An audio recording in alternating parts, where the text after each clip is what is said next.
এই দেখুন বাজার থেকে রুই মাছ নিয়ে এসেছি। তো আজকে শুভ নববর্ষ, তো ভাবলাম আজকে প্রথম দিন, তো রুই মাছের আলু দিয়ে পাতলা ঝোল বানিয়ে নেব। তো দেখুন রান্না করি, তারপরে জানাবেন কেমন হয়।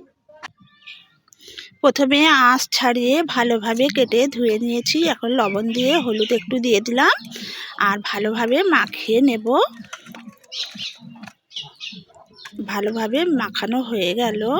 এখন গ্যাস চালু করে নিলাম, কড়া বসিয়ে সরিষা তেল দিয়ে দিলাম, দিয়ে এখন তেলটা একটু ঘুরিয়ে নিলাম চারিদিকে। মাছ একটা একটা ছেড়ে দিলাম।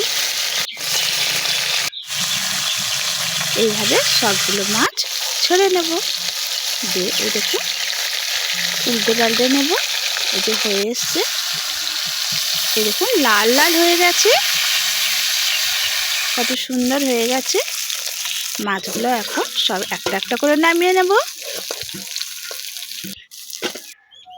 এখন কড়া গরম হয়ে গেছে, তেল দিয়ে আলু দিয়ে দিলাম, কটা কাটা পরিষ্কার করা ছিল। এই যে এখন একটু নাড়াচাড়া করে নেব। একটু লবণ দিয়ে দিলাম, একটু হলুদ দিয়ে দিলাম, একটু নাড়াচাড়া করে এই যে এখন নামিয়ে নিলাম। লাল লাল হয়ে গেছে, কত সুন্দর।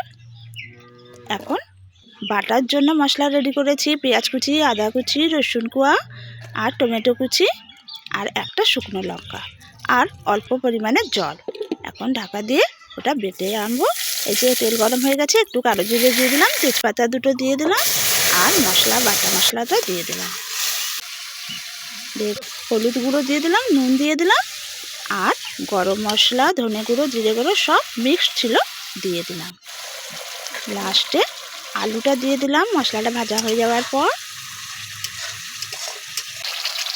একটু লঙ্কার গুঁড়ো দিয়ে দিলাম আর অল্প জল দিয়ে দিলাম। এই দেখুন গপ গপ ফুটে গেছে। এখন মাছ ছেড়ে দেব একটা একটা করে। এই যে মাছ ছেড়ে এখন ঢাকিয়ে দিলাম। এই দেখুন গপ গপ ফুটছে, কত সুন্দর হয়ে আসছে।